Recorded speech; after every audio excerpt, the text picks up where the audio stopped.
রাধে রাধে। জয় জয় কুরুক্ষেত্র ধাম কি। পবিত্র এই কুরুক্ষেত্র ভূমিতে এই মুহূর্তে আমরা রয়েছি। কুরুক্ষেত্র ধামে রয়েছে অনেক অনেক পবিত্র স্থান, যে সমস্ত স্থানে স্বয়ং ভগবান শ্রীকৃষ্ণ তার শ্রীচরণ রেখেছে। ভগবানের অনন্য ভক্ত পঞ্চপাণ্ডব এই স্থানে ছিল এবং মহাভারতের যুদ্ধ হয়েছে এই কুরুক্ষেত্র ধামে, এবং ভগবান শ্রীকৃষ্ণ অর্জুনকে গীতার জ্ঞান প্রদান করেছিল এই কুরুক্ষেত্র ধামে। প্রিয় ভক্ত, আজ আমরা সম্পূর্ণ কুরুক্ষেত্র ধামের তত্ত্বকে জানব, এবং সবথেকে ইম্পর্টেন্ট হলো কুরুক্ষেত্র ধাম এসে আমরা কোথায় কোথায় দর্শন করব। সবথেকে গুরুত্বপূর্ণ কোন জায়গাগুলি রয়েছে কুরুক্ষেত্র ধামে এসে কোথায় আমরা দর্শন করব, এই সমস্ত বিস্তারিত আমরা জানব। প্রিয় ভক্ত, ভিডিওর শেষ পর্যন্ত দর্শন করুন, জুড়ে থাকুন, তাহলে এই কুরুক্ষেত্র ধামের অনেক অনেক কিছু জানতে পারবেন। অনেক অজানা তত্ত্বকে আমরা অবগত হতে পারবো শেষ পর্যন্ত ধৈর্য সহকারে ভিডিওকে দর্শন করলে। তো এই মুহূর্তে আমরা রয়েছি কুরুক্ষেত্র ধামের ব্রহ্ম সরোবর। এটি হলো ব্রহ্ম সরোবর, আর এই স্থান থেকে আমরা আজকের ভিডিও শুরু করব। এই ব্রহ্ম সরোবর অতি পবিত্র স্থান। সৃষ্টির শুরুতে ব্রহ্মাজি ভগবান বিষ্ণুর নাভি কমল থেকে প্রকাশিত হয়েছিল, আর ব্রহ্মাজি এই স্থানেই তপস্যা করেছিল মহাদেব শিব শঙ্করের। এই ব্রহ্ম সরোবরের মাঝে রয়েছে সর্বেশ্বর মহাদেবের মন্দির। তো মহাদেব শিব শঙ্করের তপস্যা করেছিল ব্রহ্মাজি এই স্থানে, এবং এখানে রয়েছে অনেক গুরুত্বপূর্ণ দর্শনীয়। প্রিয় ভক্ত, এই বৃহৎ সরোবর হলো ব্রহ্ম সরোবর, আর এটি 3.5 কিলোমিটার জায়গা নিয়ে বিস্তারিত, অনেক বৃহৎ। যখন আপনারা কুরুক্ষেত্র ধামে আসবেন, সর্বপ্রথমে এই ব্রহ্ম সরোবরকে দর্শন করবেন, ব্রহ্ম সরোবরকে পরিক্রমা করবেন, এবং ব্রহ্ম সরোবরের আশেপাশে যা কিছু দিব্য দর্শনীয় রয়েছে সেটাকে দর্শন করবেন। কেননা ব্রহ্ম সরোবরের আশেপাশে এতই গুরুত্বপূর্ণ দর্শন রয়েছে, সেটা আমরা যদি দর্শন না করি তাহলে অনেক অনেক বড় ভুল হবে। তাই ব্রহ্ম সরোবরের আশেপাশে দর্শন করার জন্য আমাদের অনেক সময় লাগবে। ব্রহ্ম সরোবরের আশেপাশে খুব ভালো করে দর্শন করবেন। ব্রহ্ম সরোবরের পাশে অনেক সুন্দর চিত্র বানানো রয়েছে। দেখুন, এখানে বিষ্ণুর নাভি কমল থেকে ব্রহ্মাজি প্রকাশ হয়েছে, সেই চিত্রকে এখানে বানিয়ে রেখেছে। এই ব্রহ্ম সরোবরে রয়েছে অনেকগুলি দিব্য ঘাট, যেমন এখানে রয়েছে কুন্তী ঘাট, এখানে রয়েছে যুধিষ্ঠির ঘাট, এখানে রয়েছে দ্রৌপদী ঘাট। কেননা পঞ্চপাণ্ডবদের নামে এই সমস্ত ঘাট রয়েছে এই স্থানে। আর বিশেষ ব্যাপার হলো সূর্যগ্রহণের সময় এই স্থানে লাখো ভক্ত একসঙ্গে হয়। এই স্থানে প্রায় 18 থেকে 20 লাখ ভক্ত একসঙ্গে হয় সূর্যগ্রহণের সময়। আর সেই সূর্যগ্রহণ নিয়ে অনেক বিশেষ লীলা রয়েছে, সেই লীলাও আমরা শ্রবণ করব। তো এই মুহূর্তে আমরা যাচ্ছি সর্বেশ্বর মহাদেবের মন্দিরকে দর্শন করার জন্য। দেখুন, এই অপরূপ সুন্দর মন্দিরের নাম হলো সর্বেশ্বর মহাদেব মন্দির। এই স্থানেই ব্রহ্মাজি মহাদেব শিব শঙ্করের আরাধনা করেছিল, তপস্যা করেছিল, মহাদেবকে প্রসন্ন করেছিল। আর মন্দিরটি অপরূপ সুন্দর। দেখুন, চারপাশে ব্রহ্ম সরোবর, আর তার মাঝে এই মহাদেব শিব শঙ্করের মন্দির। প্রিয় ভক্ত, আমরা এই মুহূর্তে মহাদেবের মন্দিরে প্রবেশ করেছি। তো আমরা এখন মহাদেবকে দর্শন করব। স্বয়ম্ভু প্রকাশ যে মহাদেব অতি দিব্য। তো আপনারা যখন কুরুক্ষেত্র ধামে আসবেন, সর্বপ্রথমে এই ব্রহ্ম সরোবরকে পরিক্রমা করে চারপাশে ঘুরে ঘুরে দর্শন করবেন, এবং তারপরে মহাদেবকে দর্শন করবেন। এখানকার মহাদেবের নাম হলো সর্বেশ্বর মহাদেব। এই সর্বেশ্বর মহাদেব হলো এই কুরুক্ষেত্র ধামের ব্রহ্ম সরোবরে বিরাজমান। তো আমরা যাচ্ছি মহাদেবকে দর্শন করার জন্য। তো এটি হলো মহাদেবের ত্রিবিগ্রহ শিবলিঙ্গ। শাস্ত্রে বর্ণিত রয়েছে মহাদেব আর কৃপার মূর্তি হলো এই শিবলিঙ্গ। মহাদেব নিজেকে যে কৃপাময় রূপে প্রকাশ করে সেটাকেই বলা হয় শিবলিঙ্গ, আর ভগবান বিষ্ণু তার কৃপাময় রূপকে যে প্রকাশ করে সেটাকে বলা হয় শালগ্রাম শিলা। যে শালগ্রাম শিলা নেপালের সেই দিব্য নদীতে প্রাপ্ত হওয়া যায়, ওই শালগ্রাম হলো ভগবানের কৃপাময় মূর্তি। ভগবান শালগ্রাম রূপে বিরাজমান। তেমনি মহাদেব শিব শঙ্কর এই শিবলিঙ্গ রূপে বিরাজমান, সাক্ষাৎ ভক্তকে কৃপা করার জন্য। দেখুন প্রিয় ভক্ত, আশেপাশে আমরা ঘুরে ঘুরে দর্শন করছি এই ব্রহ্ম সরোবরের। তো এখন আমরা যাচ্ছি ব্রহ্ম সরোবরের অতি পবিত্র জলকে স্পর্শ করার জন্য। এ হলো ব্রহ্ম সরোবরের অপ্রাকৃত জল। ভেবে দেখুন, এই জলে স্নান করার জন্য প্রতি বছর সূর্যগ্রহণের দিন 20 লাখ লোক একত্রিত হয়। আর তাছাড়াও সারা বছর এই স্থানে হাজার হাজার ভক্ত আসে দর্শন করার জন্য।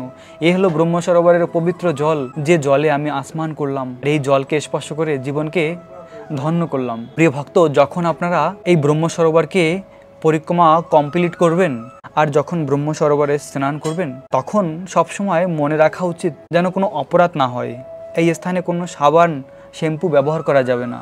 ব্রহ্ম সরোবরের জল অতি পবিত্র, কেননা সমস্ত তীর্থ এই জলে বিরাজমান। এমনকি স্বয়ং ভগবানের শুদ্ধ ভক্তরা এখানে ছিল, স্বয়ং মহাদেব এই স্থানে রয়েছে। তাই তো আমরা অতি পবিত্রতা সহকারে এই ব্রহ্ম সরোবরের জলে স্নান করব। তো আমরা এই ব্রহ্ম সরোবরের চারপাশে ঘুরে ঘুরে এই মুহূর্তে ঠিক ব্রহ্ম সরোবরের মাঝে রয়েছি। আর মাঝখানে রয়েছে খুব সুন্দর অরণ্য, আর এই অরণ্যের মাঝে অনেক সুন্দর ফুলের গাছ এবং খুব সুন্দরভাবে সাজিয়ে রেখেছে এই স্থান। আসলে খুব সুন্দর এই ব্রহ্ম সরোবর, কেননা এটি হলো পবিত্র স্থান কুরুক্ষেত্র ধাম। যে কুরুক্ষেত্র ধামে রয়েছে ভগবানের অনেক লীলা, ভগবানের ভক্তের লীলা। প্রিয় ভক্ত, ঠিক এই মুহূর্তে এসে আমরা পৌঁছেছি। এখানে একটি খুব সুন্দর রথ বানিয়ে রেখেছে ভগবান শ্রীকৃষ্ণ আর অর্জুন।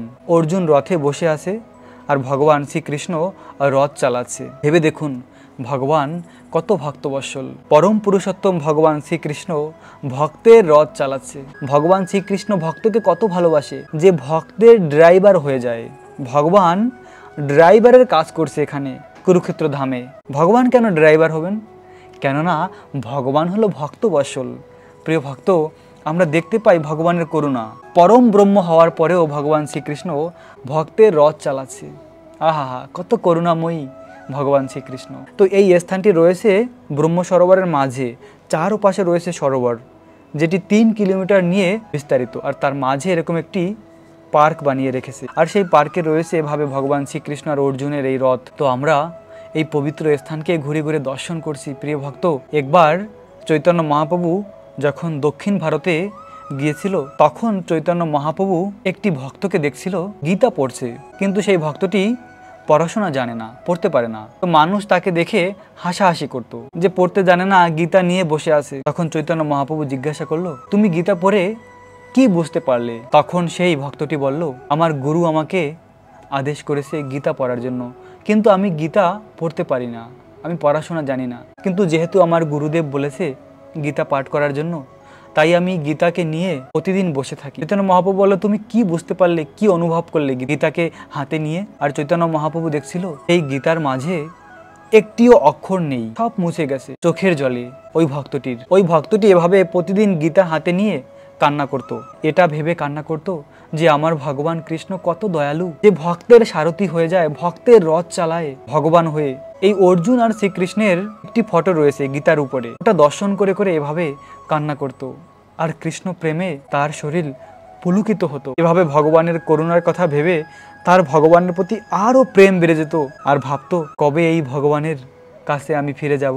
আর চৈতন্য মহাপ্রভু তখন সেই ভক্তটিকে বলেছিল, তুমি হলে সার্থক, আসল গীতার মানে তুমি বুঝতে পেরেছো। আসলে ভগবান শ্রীকৃষ্ণ আমাদেরকে গীতার জ্ঞান প্রদান করেছে তার একটি মাত্র উদ্দেশ্য, আর সেটা হলো সর্বধর্মান পরিত্যাজ্য মাম একম শরণং ভজ, যেন আমরা সবকিছু পরিত্যাগ করে কৃষ্ণের চরণে আত্মসমর্পিত করি। যত লৌকিক ধর্ম রয়েছে, যে ধর্ম আমাদের এই সংসারে বেঁধে রাখবে, সেই সমস্ত কিছু পরিত্যাগ করে একমাত্র শ্রীকৃষ্ণের চরণে আত্মসমর্পিত করা, তার মাধ্যমেই আমরা জীবনের পরম প্রাপ্তি লাভ করব। গীতা পড়ার উদ্দেশ্য হলো কৃষ্ণকে জানা, যে কৃষ্ণ হলো পরম পুরুষোত্তম, কৃষ্ণই হলো সবকিছুর মালিক। আর জীবের স্বরূপ হয় কৃষ্ণের নিত্য দাস। আমাদের স্বরূপ কি না, কৃষ্ণের নিত্য দাস, কৃষ্ণের আরাধনা করা, ভগবানের ভক্তি করা, এটাই হলো আমাদের জীবনের উদ্দেশ্য। আর সেই কথাই চৈতন্য মহাপ্রভু ওই ভক্তটিকে বলেছিল যে তুমি সার্থক, তুমি গীতার আসল মানে বুঝতে পেরেছো। তো এভাবে ভগবান শ্রীকৃষ্ণ হলো পরম ভক্তবৎসল, ভক্তকে ভগবান খুব ভালোবাসে। এবং এই মুহূর্তে আমরা যাচ্ছি পরম রাম ভক্ত হনুমানের মন্দিরকে দর্শন করার জন্য। যে পরম ভক্ত হনুমান তার বুকের মধ্যে রাম সীতাকে দর্শন করিয়েছিল। ভেবে দেখুন কত মহান ভক্ত হনুমানজি। হনুমানের ভক্তি কত শ্রেষ্ঠ ভক্তি, যে বুকের মাঝে ভগবানকে দর্শন করিয়েছে। আমরা জানি যেখানে ভগবান রামচন্দ্র থাকে সেখানেই হনুমানজি থাকে। তো মন্দিরের পাশেই ভগবান রামচন্দ্রের বিগ্রহ রয়েছে, আর ভগবান রামচন্দ্রের পাশেই হনুমানজি রয়েছে। তো এখন আমরা মন্দিরের মধ্যে দর্শন করব ভগবান রামচন্দ্রকে। মর্যাদা পুরুষোত্তম ভগবান রামচন্দ্র কি জয়। রাম সীতা লক্ষণ এই স্থানে রয়েছে, ভগবান রামচন্দ্র এই স্থানে বিরাজমান এবং রাম ভগবানের পাশে রয়েছে পরম ভক্ত হনুমান। সূর্য গ্রহণের সময় এই ব্রহ্ম সরোবরে স্নান করার বিশেষ মাহাত্ম্য রয়েছে, যে কারণে লাখো ভক্ত এই স্থানে সমবেত হয়। স্বয়ং ভগবান শ্রীকৃষ্ণ এই কুরুক্ষেত্র ধামে সূর্য গ্রহণের সময় শ্রীমতী রাধারানী আর গোপিকাদের সঙ্গে মিলিত হয়েছিল 100 বছরের বিরহের পরে। কৃষ্ণ বৃন্দাবন ছেড়ে মথুরা চলে যায়, মথুরা থেকে দ্বারকাপুরী, আর গোপিকারা বৃন্দাবনে ছিল। আর গোপিকাদের প্রাণনাথ ছিল শ্যামসুন্দর কৃষ্ণ। সবসময় গোপিকারা কৃষ্ণের কথা চিন্তা করত, কেননা কৃষ্ণ ছিল গোপিকাদের প্রাণ। আর সেই কৃষ্ণ গোপিকাদের ছেড়ে চলে গিয়েছিল। কেনই বা কৃষ্ণ গোপিকাদের ছেড়ে মথুরা গিয়েছিল? আসলে ভগবান শ্রীকৃষ্ণ গোপিকাদের ব্রজবাসীদের প্রেমের কাছে এতটাই ঋণী হয়েছে, ভগবান কৃষ্ণ ভাবছিল আমি কি করে ব্রজবাসীদের এই ঋণ শোধ করব। তাই ভগবান বৃন্দাবন থেকে পালিয়েছিল। যখন কোনো ব্যক্তি অনেক বেশি ঋণী হয়ে যায়, তখন সেই ঋণ শোধ করতে না পারলে কি করে? সে পালিয়ে যায়। ভগবান শ্রীকৃষ্ণ সেটিই করেছিল। গোপিকাদের প্রেমের কাছে কৃষ্ণ এতটাই ঋণী হয়েছিল যে তাদের ঋণ কৃষ্ণ আর কি করে শোধ করবে। তখন কৃষ্ণ মথুরায় গিয়েছিল পালিয়ে, বৃন্দাবন ছেড়ে। তাই তো চৈতন্য চরিতামিতে কৃষ্ণদাস কবিরাজ গোস্বামী বলেছেন, প্রতিজ্ঞা ভঙ্গ হইল গোপীর ভজনে। ভগবান শ্রীকৃষ্ণ প্রতিজ্ঞা করেছে গীতার মাধ্যমে, যে যেভাবে আমার ভজনা করে আমি তাকে সেইভাবেই প্রতিদান দিয়ে থাকি। কিন্তু এই কথাটি গোপিকারা ভঙ্গ করল। গোপিকাদের প্রেমের প্রতিদান ভগবান দিতে পারেনি। তাই তো বলা হয় প্রতিজ্ঞা ভঙ্গ হইল গোপীর ভজনে। ভগবান শ্রীকৃষ্ণের প্রতিজ্ঞাও কখনো কখনো ভঙ্গ হয়ে যায় ভক্তের মাধ্যমে। যেমন ভীষ্মদেব, ভগবান শ্রীকৃষ্ণ বলেছিল মহাভারতের যুদ্ধের সময় যে আমি অস্ত্র ধারণ করব না। ভগবানের সেই প্রতিজ্ঞা ভেঙেছিল ভক্তের জন্য। ভীষ্মদেব ভগবানের হাতে অস্ত্র ধারণ করিয়েছিল। ভগবান তার ভক্তের জন্য কখনো নিজের প্রতিজ্ঞাকে ভঙ্গ করে। তেমনি এখানে গোপিকারা কৃষ্ণকে এত ভালোবেসেছে, গোপিকাদের কৃষ্ণ আর কি দিতে পারে? তখন কৃষ্ণ নিজেকেই দিয়ে দিয়েছে তাদের কাছে সম্পূর্ণরূপে। এরকম প্রেম ছিল গোপিকাদের। আর তখন ভগবান আর না পেরে বৃন্দাবন থেকে পালিয়েছিল, যে আমি গোপিকাদের প্রেমের কাছে সম্পূর্ণরূপে ঋণী রয়েছি। গোপিকারা আমার কাছে কিছুই চায় না, শুধুমাত্র সর্বক্ষণ আমার অহৈতুকী সেবা করে। তো আমি আর এই প্রেমের ভার সহ্য করতে পারছি না, এখন আমাকে গোপিকাদের ছেড়ে যেতেই হবে। এজন্যই কৃষ্ণ বৃন্দাবন ছেড়ে গিয়েছিল। আর যখন কৃষ্ণ বৃন্দাবন ছেড়ে গিয়েছিল, 100 বছর পর্যন্ত গোপিকারা কৃষ্ণের বিরহে ছিল। সবসময় তারা কৃষ্ণের কথাই চিন্তা করত, হা কৃষ্ণ কোথায় প্রাণনাথ, কোথায় মুরালী বদন শ্যাম সুন্দর। এভাবে গোপিকাদের প্রেম, আহা, সেই প্রেমের কোনো তুলনাই হয় না প্রিয় ভক্ত। তাই তো বলা হয় এই জগতের সর্বশ্রেষ্ঠ ভক্ত হলো ব্রজ গোপিকারা, আর তার চূড়ামণি হলো রাধারানী। তাই তো রাধারানীকে বলা হয় অষ্টসখীর শিরোমণি রাধারানী, বৃন্দাবনেশ্বরী রাধারানী, বিশ্বভানু নন্দিনী রাধারানী। আর সেই বিশ্বভানু নন্দিনী 100 বছরের বিরহের পরে এই কুরুক্ষেত্র ধামের ব্রহ্ম সরোবরে কৃষ্ণের সঙ্গে মিলিত হয়েছিল সূর্যগ্রহণের সময়। সূর্যগ্রহণের সময় সমস্ত দ্বারকাবাসীরা এই কুরুক্ষেত্র ধামে এসেছিল স্নান করার জন্য। আসলে প্রিয় ভক্ত, এই কুরুক্ষেত্র ধাম এতই পবিত্র যে হাজার হাজার বছর আগে থেকে এটি হলো তীর্থস্থান। তাই তো ভগবান শ্রীকৃষ্ণ মহাভারতের যুদ্ধ এই কুরুক্ষেত্র ধামেই আয়োজন করেছিল। কেন না, কুরুক্ষেত্র ধামের ভূমি এতই পবিত্র যে এখানে যদি কেউ যুদ্ধে প্রাণ ত্যাগ করে তাহলে সে ভগবানের ধাম প্রাপ্ত হবে। তাই তো এই স্থানে মহাভারতের যুদ্ধ হয়েছিল। তো সূর্যগ্রহণের সময় ভগবান শ্রীকৃষ্ণ এবং দ্বারকা থেকেও অনেক ভক্তরা এসেছিল এই ব্রহ্ম সরোবরে স্নান করার জন্য, এবং বৃন্দাবন থেকেও বৃন্দাবনবাসীরা কুরুক্ষেত্র ধামে এসেছিল, আর গোপিকারাও এসেছিল। আর গোপিকারা যখন এই ব্রহ্ম সরোবরের এই স্থানে এসেছিল, সেই সময় 100 বছরের বিরহের পরে গোপিকারা কৃষ্ণের সঙ্গে মিলিত হয়েছিল। রাধারানী কৃষ্ণের সামনে এসেছিল 100 বছর পরে। ভেবে দেখুন সেই মুহূর্ত কত মধুর ছিল। 100 বছরের বিরহের পরে রাধারানী তার শ্যাম সুন্দরকে দর্শন করেছিল। প্রাণনাথকে 100 বছর পরে দর্শন করলে তখন আর কি কোনো কথা বের হয় মুখ থেকে? একটা কথাও বলতে পারেনি রাধারানী। মনের মধ্যে লাখো কথা জমা রয়েছে। পুরো রাধারানীর শরীর কৃষ্ণ প্রেমে পুলকিত হয়েছিল, একটি কথাও বের হচ্ছে না মুখ থেকে। তখন চোখের মাধ্যমে কৃষ্ণের সঙ্গে কথা হয়েছিল, রাধারানীর সঙ্গে অনেক অনেক কথা হয়েছিল কৃষ্ণ আর রাধারানী চোখের মাধ্যমে। আর রাধা কৃষ্ণের মধ্যে এই যে চোখে চোখে কথা হয়েছিল সেটি শুধু রাধা কৃষ্ণই জানে। আর গোপিকারা জানতো। প্রিয় ভক্ত, সেই অন্তরঙ্গা লীলা, সেই যে কি কথা হয়েছিল রাধা কৃষ্ণের মাঝে, সেটা নিয়ে আমরা আরেকটি ভিডিও বানাবো ব্রহ্মসরোবরের। কেননা আজ আমরা অনেক স্থান দর্শন করব কুরুক্ষেত্র ধামের। এই ব্রহ্মসরোবরের পরে আমরা ওই স্থানকে দর্শন করব যে স্থানে ভগবান শ্রীকৃষ্ণ অর্জুনকে গীতার জ্ঞান প্রদান করেছিল। এবং তাছাড়া আরও যে গুরুত্বপূর্ণ দর্শন রয়েছে কুরুক্ষেত্র ধামের, তা আমরা করব। এই সেই পবিত্র ব্রহ্মসরোবর যে স্থানে ভগবান শ্রীকৃষ্ণ আর রাধারানী 100 বছর পরে মিলিত হয়েছিল আর এভাবে চোখে চোখে কথা হয়েছিল। তো ব্রহ্মসরোবর থেকে আমরা এখন এগিয়ে যাচ্ছি ওই পবিত্র স্থানে, যে স্থানে ভগবান শ্রীকৃষ্ণ অর্জুনকে গীতার জ্ঞান প্রদান করেছিল। আমরা ঠিক সেই স্থানে এসে পৌঁছেছি। এটি হলো ওই স্থানে প্রবেশ করার প্রবেশ গেট। প্রিয় ভক্ত, আমরা প্রবেশ করতে যাচ্ছি। ভগবান শ্রীকৃষ্ণ সেই 5000 বছর আগে অর্জুনকে গীতার জ্ঞান প্রদান করেছিল। এই স্থানে রয়েছে 5টি বটবৃক্ষ। পঞ্চ পাণ্ডবের স্বরূপ বলে মানা হয়। বলা হয় পঞ্চ পাণ্ডব এই স্থানে বিরাজমান সব সময়ের জন্য, কেননা এটি অতি পবিত্র স্থান। ভগবান শ্রীকৃষ্ণ এই স্থানেই তার প্রিয় সখা অর্জুনকে গীতার জ্ঞান দিয়েছিল। তো আমরা যাচ্ছি ওই দিব্য স্থানে। এই গ্রামের নাম হলো জ্যোতিষর। জ্যোতিষর গ্রাম নামে প্রসিদ্ধ এই স্থান। তো এই জ্যোতিষর গ্রামে অবশ্যই দর্শন করার জন্য আসবেন, কারণ এটি হলো সেই 5000 বছর পুরানো ভগবান শ্রীকৃষ্ণ এই স্থানে অর্জুনকে গীতার জ্ঞান দিয়েছে। এখানে রয়েছে একটি সরোবর, আর সরোবরের চারপাশে রয়েছে 5টি বটবৃক্ষ। আর এখন আমরা ঠিক সেই স্থানে যাচ্ছি যে স্থানে ভগবান শ্রীকৃষ্ণ অর্জুনকে গীতার জ্ঞান দিয়েছিল। আহা, ভেবে দেখুন, সেই 5000 বছর আগে শ্যামসুন্দর কৃষ্ণ অর্জুনকে গীতার জ্ঞান প্রদান করেছিল। অর্জুন শ্রীকৃষ্ণকে বলেছিল, হে সখা, তুমি কৃপা করে আমার রথ ওই স্থানে নিয়ে যাও যে স্থানে আমাদের সঙ্গে যুদ্ধ করার জন্য দুর্যোধন যাদেরকে নিয়ে এসেছে।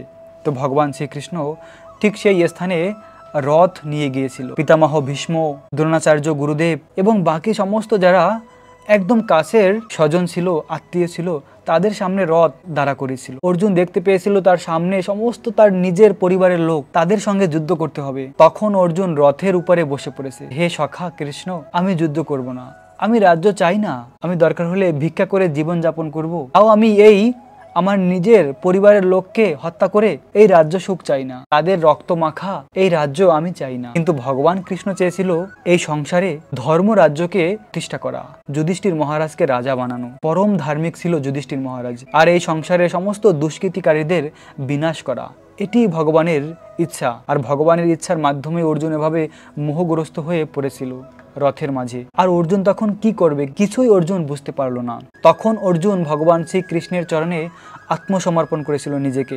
অর্জুন এভাবে ভগবানকে বলেছিল, কার্পণ্য দোষ উপহত স্বভাবা পিচ্ছামি তম ধর্ম সমূঢ় চেথা যশ্রেয় সন্দিশ্রিতম ব্রহি তন্মে শিষ্যায় অস্ত সাধি মাম তম প্রপন্নম। ভগবান শ্রীকৃষ্ণকে অর্জুন বলেছিল, কার্পণ্যজনিত দুর্বলতার প্রভাবে আমি এখন কিংকুর্বত বিমর হয়েছি, আমার কর্তব্য সম্বন্ধে আমি বিভ্রান্ত হয়েছি। এখন আমি কি করব? আমার পক্ষে কি করা শ্রেয়স্কর তা আমাকে বলো।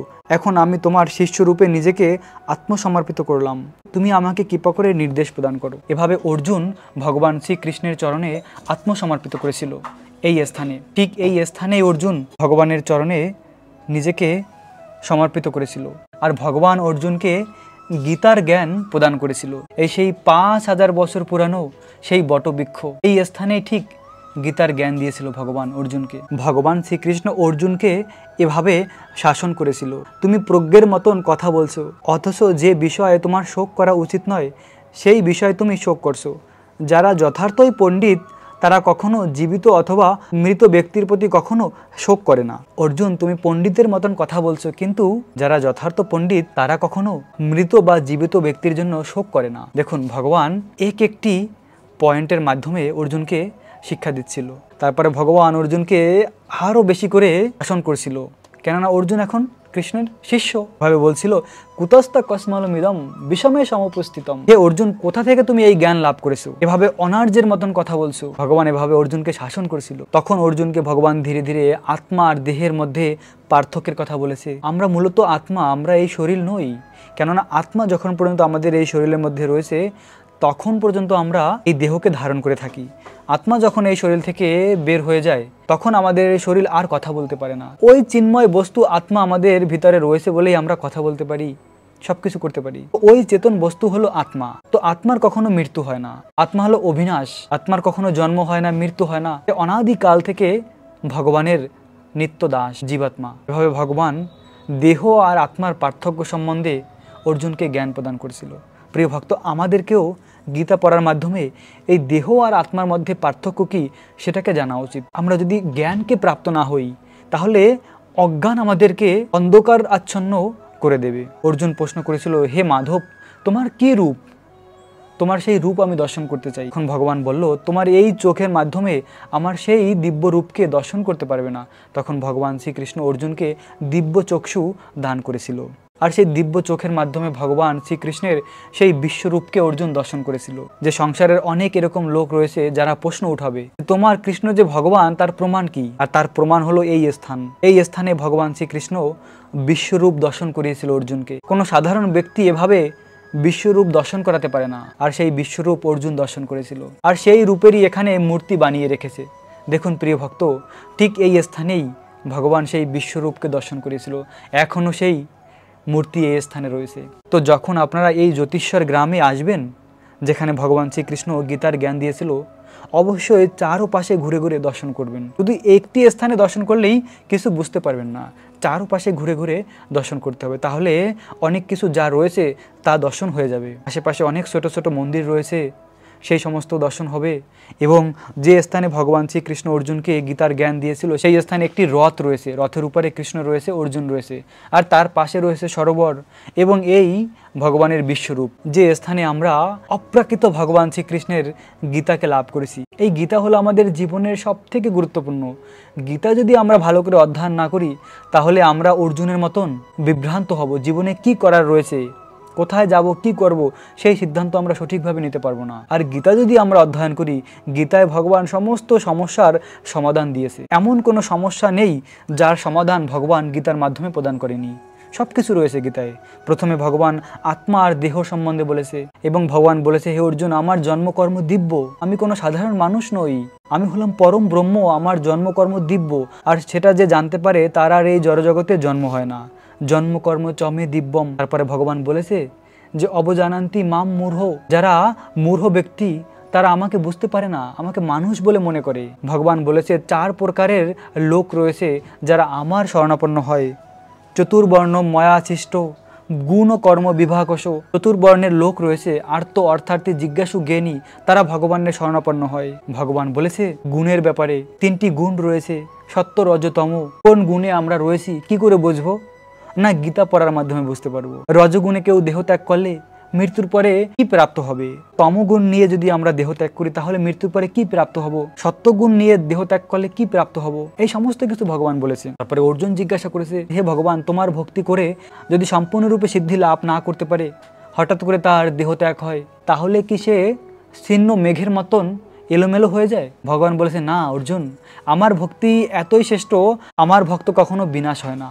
অর্জুন, নমে ভক্তা প্রণশ্যতি, আমার ভক্তের কখনো বিনাশ হয় না। যদি কেউ অল্প পরিমাণে ভক্তি করে তাহলে সে কি প্রাপ্ত হয়? না স্বল্পমাপি অপি ধর্মস্য ত্রয়াত মহাভয়ম। ভগবান বলেছে অল্প যদি কেউ ভক্তি করে তাহলে সে মহাভয় থেকে মুক্তি পায়। আমি তাকে মহাভয় থেকে মুক্তি প্রদান করি। মহাভয় কি? না মৃত্যুর সময়। মৃত্যুর সময় হলো মহাভয় থাকে, এই ভয় থেকে ভগবান তাকে রক্ষা করে। যদি কেউ অল্প পরিমাণে ভক্তি করে ভগবানের নাম জপ করে দেহ ত্যাগ করে সে মারা যায়, তখন সে কি হয়? না সেই অল্প ভক্তি করার মাধ্যমে এতই সুকৃতি, এতই কৃপা প্রাপ্ত হয় যে সে স্বর্গ আদি লোক লাভ করে। হাজার হাজার বছর সে স্বর্গলোক গিয়ে সুখ ভোগ করে। আর সুখ ভোগ করার পরে অবশেষে এই সংসারে ধনী ব্রাহ্মণ কিংবা ভক্তের গৃহে জন্ম লাভ করে। এবং যদি কেউ আরও অধিক ভক্তি করে দেহত্যাগ করে তার কি গতি হয়? বেশি পরিমাণে ভক্তি করে দেহত্যাগ করে সম্পূর্ণ সিদ্ধি লাভ না করে তার আগেই দেহত্যাগ করে, তাহলে তার কি গতি হবে? ভগবান বলেছে সে দেহত্যাগ করার পরে সঙ্গে সঙ্গে আমি তাকে আবার সুযোগ প্রদান করি, ভক্তের গৃহে তার জন্ম হয়, আর সেখান থেকে সে আবার ভক্তি করার সুযোগ পায়। এবং যে সম্পূর্ণরূপে ভক্তি করে সিদ্ধি লাভ করে সে আমার পরম ধাম প্রাপ্ত হয়। ভগবান একটু একটু করে এক একটি অধ্যায়ের মাধ্যমে অর্জুনকে অনেক অনেক বিভিন্ন রকমের জ্ঞান প্রদান করেছে। এবং ভগবান বলছিল আমাদের কি আহার করা উচিত, কি আহার করলে আমরা সত্যগুণে থাকবো। পত্রম পুষ্পম ফলম তয়ম যৌমে ভক্তা প্রযচ্ছতি। আমরা ভগবানকে কি ভোগ নিবেদন করব? ফল, ফুল, জল, তুলসী পাতা, নিরামিষ আহার, এটা হলো ভগবান গ্রহণ করে। তো এইভাবে আমাদের আহার শুদ্ধ করার মাধ্যমে আমরা সত্যগুণে অধিষ্ঠিত হতে পারি। আর রজগুণ আর তমগুণ ভালো নয়। রজ আর তমগুণ নিয়ে আমরা দেহ ত্যাগ করলে আমরা পশুর দেহ প্রাপ্ত হব কিংবা নরক প্রাপ্ত হব। কিন্তু এই সত্যগুণ নিয়ে দেহ ত্যাগ করলে আমরা ঊর্ধ্বগতি প্রাপ্ত হব, স্বর্গলোক প্রাপ্ত হব। আর এই সত্যগুণের উপরে রয়েছে শুদ্ধ সাত্ত্বিক। আর এই শুদ্ধ সাত্ত্বিক গুণে কে থাকে না? ভগবত ভক্ত যে সে থাকে, যে ভগবানের নাম জপ করে।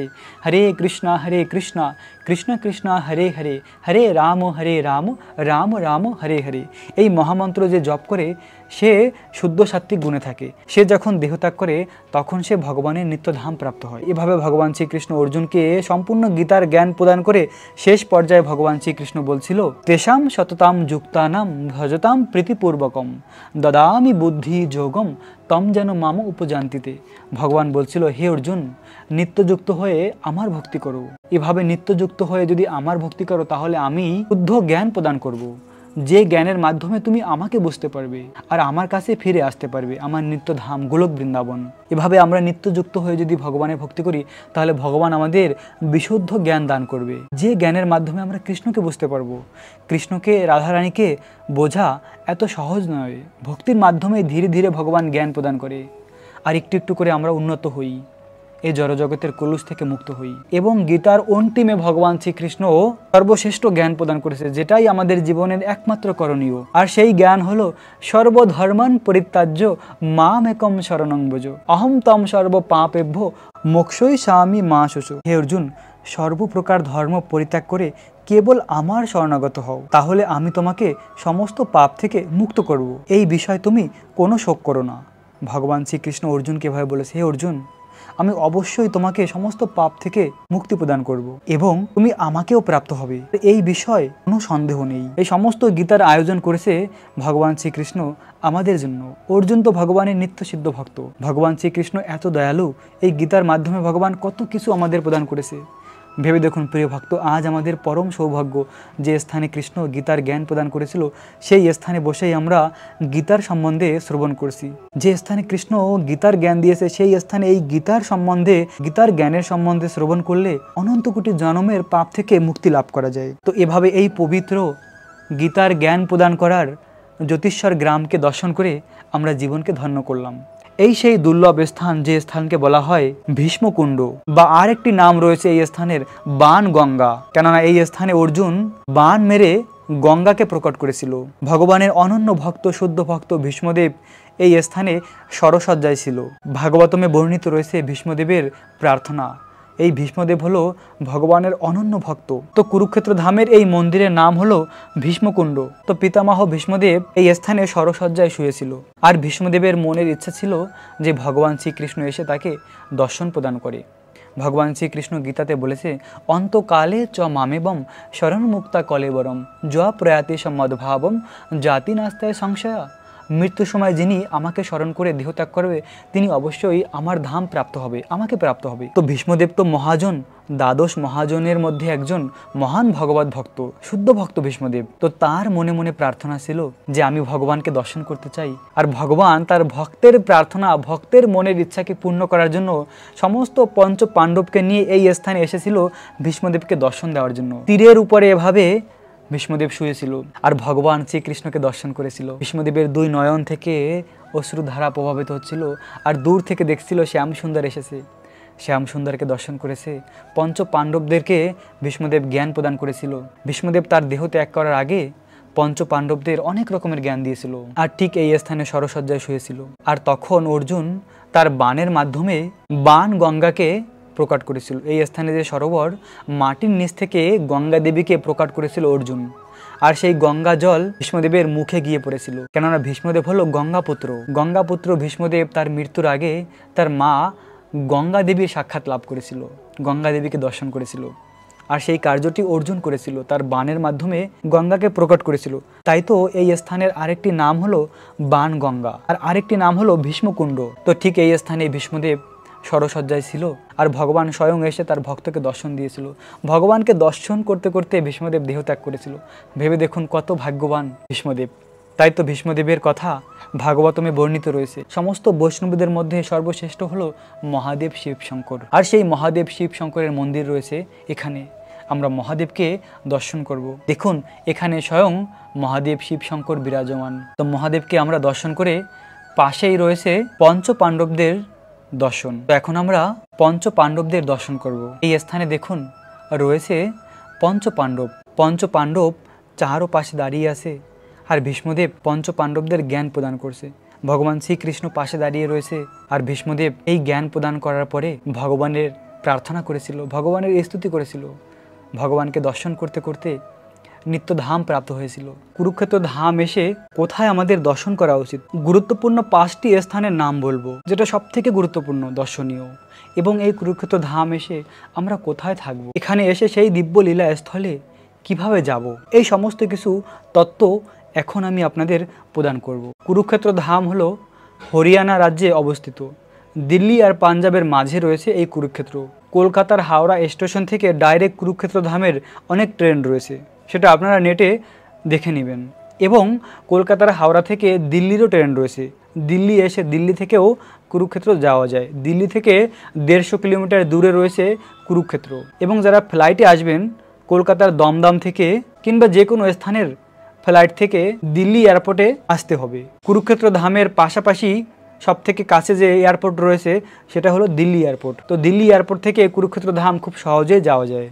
এখান থেকে উবির, ওলা কিংবা বাস, ট্রেন সব কিছুই রয়েছে। দিল্লি থেকে মাত্র 150 কিলোমিটার এই কুরুক্ষেত্র। আর এই কুরুক্ষেত্র হলো হরিয়ানা রাজ্যের মাঝে খুব সুন্দর একটি স্থান, অতি পবিত্র। তো কুরুক্ষেত্র ধামে প্রবেশ করে আমরা কোথায় থাকবো? কুরুক্ষেত্র ধামের হোটেল ভাড়া কিরকম?